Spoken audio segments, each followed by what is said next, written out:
Барлықтарыңызға сәлем достар. Бүгін қыс мезгіліне арнап жандоны қатыратын боламыз. Міндетті түрде видеоны соңына дейін қараңыздар. Ең алдымен жандонымызды алып, осылай таза суға жуып кептіріп аламыз.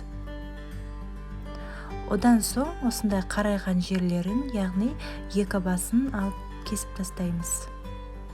Жандоны лағманның приправасына және де әртүрлі тағамдардың приправасына қоссаңыздар, дәмі өте керемет болып шығады.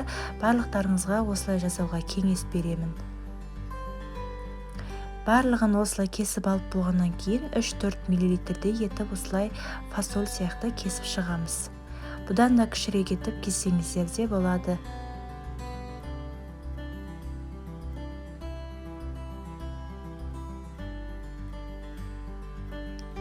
Достар, видео ұнаған болса, лайк басып комментарий қалдырып қойды ұмытпаңыздар. Және де менің арнама тіркеліп, жанында тұрған қоңырауша белгісін белгілеп қойыңыздар. Барлығын осылай турап болғаннан кейін, осындай менде 2М пакеті немесе одноразовый ыдыстарға салсаңыздар да болады. 3-4 пакетке бөліп морозилкаға салып қоямыз. Осымен жандомыз қыс мезгіліне дайын. Барлықтарыңызда жасап көріңіздер. Менімен болғандарыңызға рахмет.